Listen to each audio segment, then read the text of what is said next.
I have the pleasure of moderating this amazing panel today. So please welcome to the stage JC Johnson, who is the GVP of Digital Commerce and Strategy and Insight at Sally Beauty, Natasha Haubrich, who's the Senior Director of Global Innovation at Neutrogena, Jay Anderson, who's the Senior Vice President for Global Brand Technology at Estée Lauder Companies, and myself, I'm Adam Gam, I'm the US Chief Marketing Officer at Perfect Corp. So thank you. So I'm really excited about this panel because I think we've been talking about virtual try-on now for a couple of years, but with the advancements of AI, it really expands into all of the different categories. And to have a panel here on stage where we have experts in cosmetics, experts in skin and hair and retail is really, really amazing. But I'm going to start it off with you, Alice. So your presentation really focused on the key learnings for how brands can leverage smart beauty AI. I know, and to better understand the customer needs and create a personalized recommendation, can you explain how this is really helping to improve the overall experience? Yeah, I believe any beauty shoppers, we like to get a product that fits ourselves better. Previously, we can only try 100, 200 things until I get one I like and I buy. But now, to make the purchase journey more enjoyable, playful, and more effective, then using AI, we can recommend the one fits you the best. And in that case, the brand, if you want to form a real customer-centric strategy for your beauty shoppers, you do need to know your customer. But before, with the use of a beauty tech, like the advanced image recognition, image processing, the machine learning, the brand has no access to learn their real user demands, customer preference. And now with the beauty technology, the brands and the retailers, they can connect with their customer in a brand new way. So they can understand, utilize the AI, they can understand the users' the color preference, their skin concerns, their face attributes, their hair condition. The more you understand your customer, sometimes better than themselves, then you can really form a customer-centric strategy and instantly using those data to recommend the best product fits the end user's real demand. So when I'm talking about customer-centric, I think AI is the game changer because that's the technology or solution we can use to understand the customer needs. I think this is a big change. And only if we know the customer, we can serve the customer better and we can grow the revenue because you know me, I like to sustain, I like to come back, and also increase the business together. Great. So Jay, knowing that the future is shifting to these highly engaged, personalized consumer experiences, how is the Estée Lauder companies, really continuing to evolve this way to best connect with the modern day beauty shopper? Thanks, Adam. Think about this. It's evolving. It's also accelerating. And the way we look at it from an Estée Lauder perspective is we are fusing beauty and technology by leveraging innovative technology solutions to create immersive, relevant, and specific experiences for our consumers around the world. We have 35 brands, and we leverage technology across all of those brands in both retail experiences as well as online and offline, and that's a really important part. Alice mentioned the omni-channel experience, and technology is what is powering the ability to have that seamless experience across the brands. I was recently in Shanghai at our MAC concept store, and there, the immersive experience and the power the technology is bringing to create really special experiences for these consumers is off the charts. Alice, you also mentioned the power of social and how now beauty is so much part of, it's probably one of the most social products out there because people like to talk about themselves and their beauty, and we right now are using social technologies to power the experiences that they can then share around the world. And so it's very relevant for us.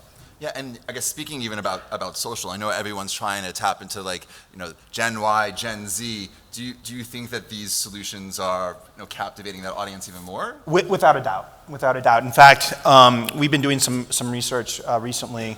The leveraging or the usage of native apps and the ability is now accelerating as well, especially in the younger generations. And we're starting to look even at Gen Alpha and how they're the first generation that has grown up using tablets as babies, and now what is their expectations going to be when they turn 15 and 20 and so forth in a few more years over the innovation hypercycle. But really, from these generations, it's super relevant. Great. I think you have a video to share, and then I'd love to hear a little bit about some of the results and success that you've had. So Fantastic. I'm going to play it now.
Great.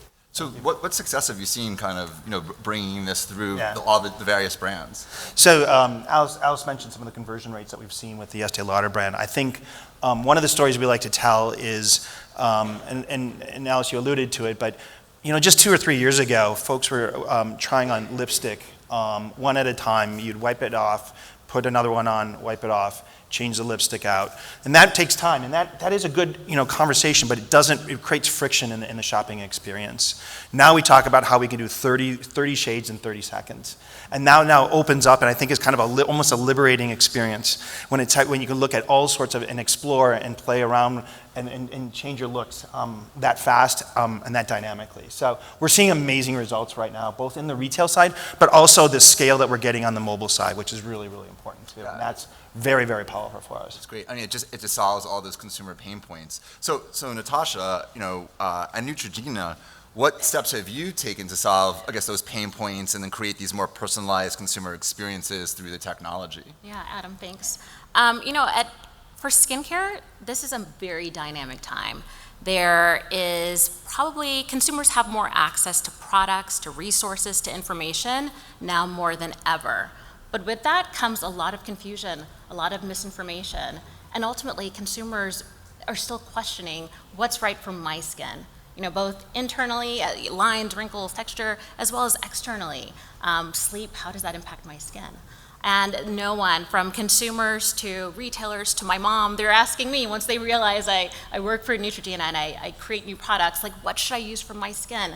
But everyone's skin is so specific and different that we created the Skin 360 tool. It's a new app, so I'd love to play the video. Sure, yes, let's look at it. Ooh, you really need to try this. Let me see. This is no ordinary selfie. This is the Neutrogena Skin 360 app. To show you how it works, let's go inside. Hi, I'm an algorithm. From just one scan, I can analyze over 2,000 facial attributes to assess your skin's health. Using this information, I can identify dark circles, wrinkles, and fine lines. Science. This is an art. I've studied over 10,000 real human faces to understand the different needs of every skin type, age, and ethnicity. Well, you can't rush art, but I can process over 100,000 skin pixels like this. Ooh, yes, please. Who's Naya? She's an AI. Gives you personalized skin tips. Wow, it's like magic. It's not. It's science.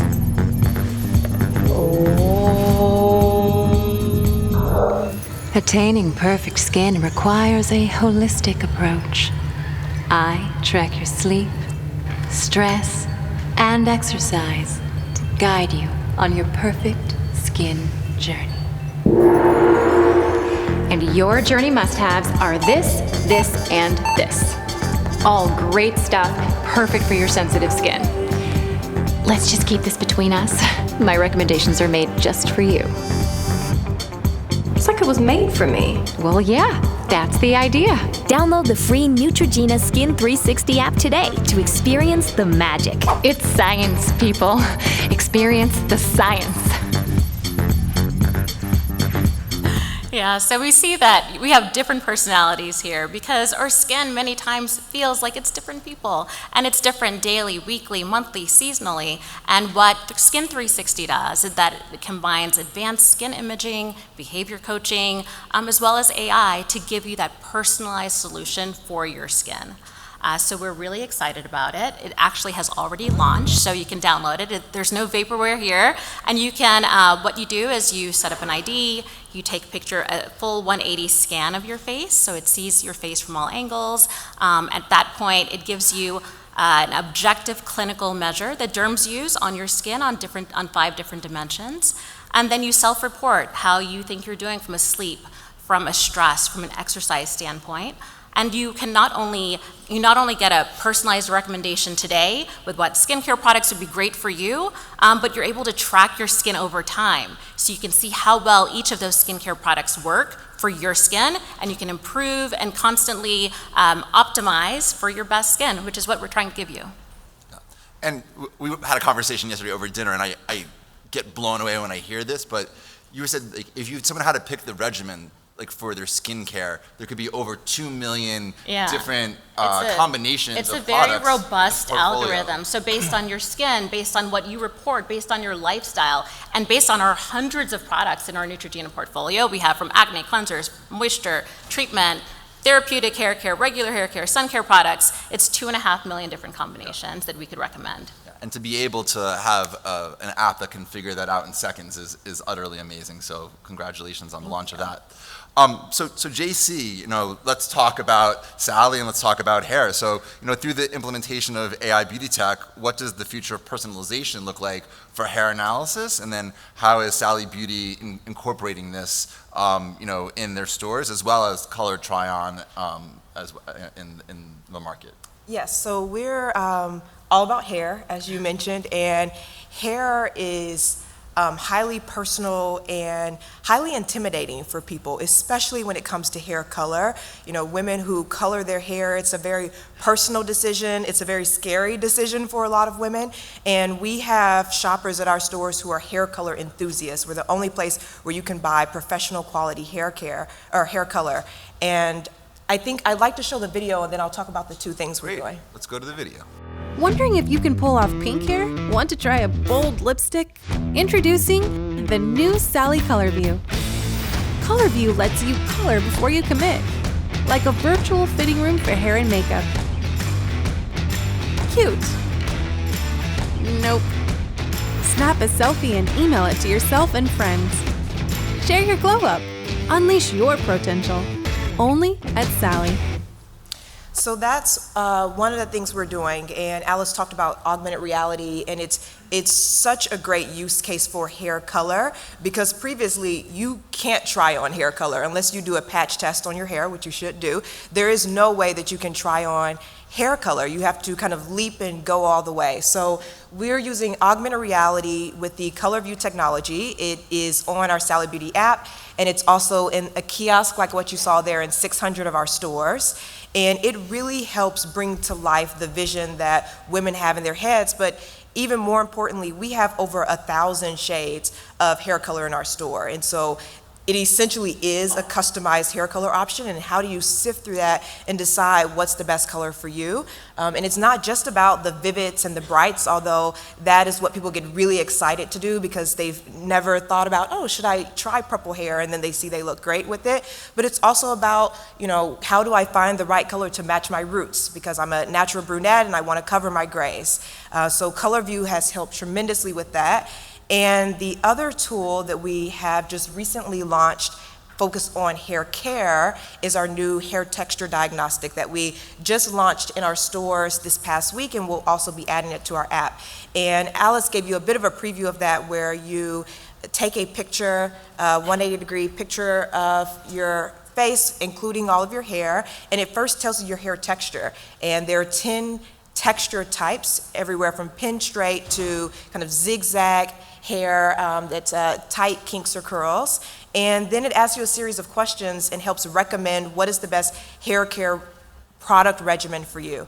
And again, we have over 1,000 SKUs of hair care products, and this is a very difficult journey for people to go on, because even if you're going online and looking at YouTube and reading articles, you never quite know, but will that work for me? So there's so much work people are putting in themselves, and we're using AI to make that a fast and easy journey for women. That's amazing. And I think what's so important with hair colors, you really, to try before you commit, because it's not like makeup where you can just take it off. It's a big deal. And then, being able to analyze the hair, it's truly brilliant. So Alice, I want to go back to you. So, we've seen all of these solutions, and given the omni-channel presence necessary in today's digitally connected world, how is beauty AI, how are the beauty AI helping brands to connect online and offline to really create this seamless omni-channel 360 strategy? So just like I said, beauty shoppers are everywhere. They don't just go to the physical store. They go to web all the time. They are using app all the time. And they go to e-tailers web all the time. So when we're talking about customer century, it's the same, because we know your customer, but customer is everywhere. So for now, because we already know the customer, their preference, their demand, the individual needs, the individual demand, and then omni-channel become more important right now, because we need to provide them a consistent, very consistent experience and a recommendation. And now with beauty AI, AR, we can seamlessly integrate all the, even the recommendation, the virtual try-on, when you try on when you talk or share on the social website, or you shopping on the e-tailer official site, or in store with the Mira. And this is the time that for any brands and retailer wants to build up a customer-centric strategy. And this is the first time we can use the technology to do a 360-degree integration now. So no matter where the customer is, no matter where the shopper is, or no matter where the journey, the purchasing journey starts, we can provide them the best recommendation and the virtual try-on. Great. Jay, I'm going to go back to you. So, Estée Lauder companies were one of the first to adopt this, type of solution. So, how have the advancements in AI impacted, the beauty technology strategy for the Estée Lauder companies? Yeah. So, as I mentioned before, the acceleration of technology and the usage of technology in our online to offline consumer experiences is driving a very significant component around talent and our capabilities. And so our strategy talks a lot about how are we empowering both our beauty advisors, our makeup artists, and the capabilities that they have in the retail experience to both perform high touch, and that's a very important part of our heritage, is creating a high touch experience, at the same time leveraging the technology to the best way that the consumers want it. So from a talent perspective, we're actually seeing a very significant shift in how we acquire our talent and how we're seeking talent and building teams up to do things such as UX, UI, engineering, as well as AI analytics and data analytics. So our strategy is continuing to evolve very much towards the consumer experience, the technology that powers the capabilities both online to offline, and then our talent strategy is definitely significantly shifted this year in particular in terms of how we're sourcing and building and bringing in talent on a global basis. So I'm being told I have about 5 minutes. So I'm actually going to open up the next 2 questions to everybody because I think everyone on the stage can answer these. So, I'm curious to know, so why do we think the beauty industry has been such an early adopter, for these type of beauty technologies, especially with AR and AI? I mean, I think people have been talking about it for so long, but you're seeing actual application now. It's not the future. It's almost yesterday, or right now it's happening. So I guess I'll open it up to everyone. I don't know, Alice, if you want to start, and we can kind of go down the line. AR is not a new technology. We have been doing AR since 15 years ago, but the ecosystem is not ready at that time, and the application is not ready at the time. The camera technology is not ready. The camera itself is not ready. Nothing is ready 15 years ago, so it failed. And just 5 years ago, because the ecosystem is ready, the AI technology, AR technology ready, but you can see a lot of applications. AR, we're talking AR for so many different angles, but you see Snapchat with very fun filter with AR, that's for fun. Pokemon for gaming. The only real business applying, can really apply AR for the business is beauty and also interior design from my point of view. Why beauty? Because it's true to real. You can create something, it's augmented. It's not real, but it's augmented reality that can create something on your own face. And that is exactly what solve the pain point of every beauty shopper. And only if you can use technology to solve the pain point of the shoppers, that technology can be valuable. And that's why all the our good partners, the front runners, can leverage the technology and engage with the users. Yeah, and I'll jump in. I mean, I think that our beauty consumers are on the hunt for the next best thing. And the technology is the vehicle to get there.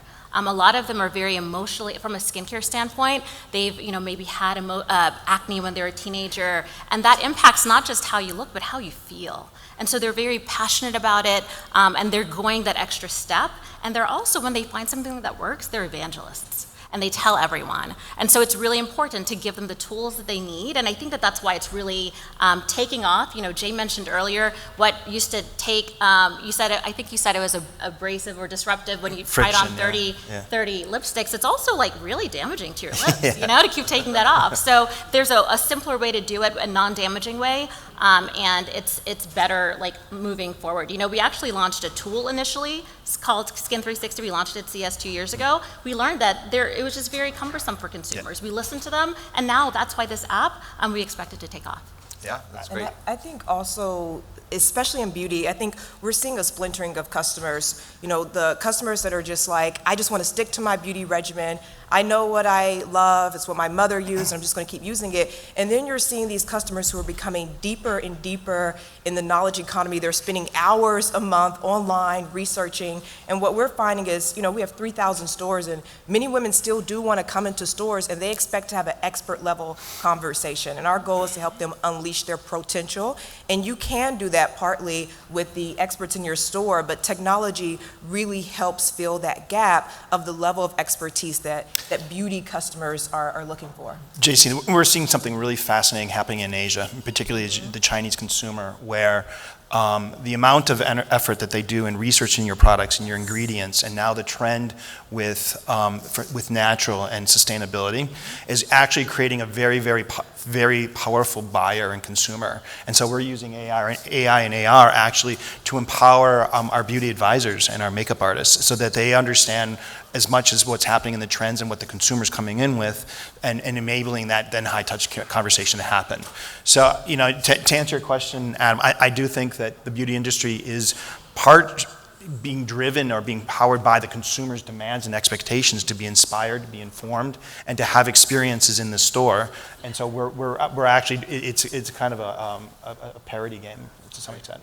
Okay, so the last question is, and this is for like everybody in the room, but for people who are still hesitant to make that leap and put that investment into these type of technologies, what would the panel say to them? And then, maybe just your last comment on where you see the roadmap for the future. So I'll let anybody jump in. Yeah, so some of our brands are it's not on brand necessarily to have a virtual try-on experience. Some of our brands are not there. But one of the things that we've been doing recently, and we now have a formal program globally, is we're doing hackathons actually to introduce and do problem solving for those brands. They may not understand exactly the challenges and how technology can help them do that. And we're actually using Gen Z and students as well as professional technology folks to hack solutions and problems that some of these brands may not understand that they have, or that they didn't understand that technology could actually help them do that. And so that's been one of our actually ways to unlock opportunities for brands that have been a little bit more on the sidelines.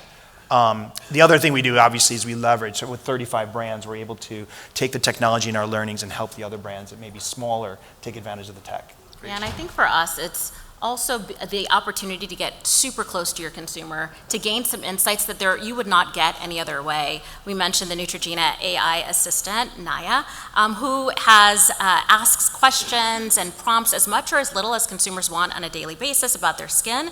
But over time, the AI offers up machine learning. So we're getting to know her so well, and we're able to offer her up solutions that we wouldn't have been able to before. We're able to offer science-backed information and expert authority, potentially however she wants to receive it, whether it's an AI person, whether it's teledocking, in the future, whether it's incorporating hormonal impact and activities or environmental activities that might impact her skin, ultimately to give her the best results and gain the insights on what matters most for her and her skin. And I think, what I would say is that there's really no choice. It's really what consumers are demanding, so I think the time to choose is up. We're at the point where if you hand someone a camera, more people will turn it on themselves than they will turn it to others, and that's because it's expectation today is that it's about what are you doing for me and how is this personalized for me, and AI is a great way to do that. And I'm going to make even one more bold comment. I think that the technology is just an essential part of every brand and retailer's merchandising strategy. I think years ago people would talk about like end caps and shelf talkers and things like that, but if you don't have a beauty technology strategy in place, you're not going to be able to compete. So I think it's a must-have. Absolutely. I welcome everybody in this room to come to the booth to actually see all of the samples and examples we saw for all of these brands. We're in the Las Vegas Convention Center North Hall in booth 31700. It's on the second floor. And I really just want to thank all of you for coming to Vegas and joining us on stage. So thank you so much. Thank you.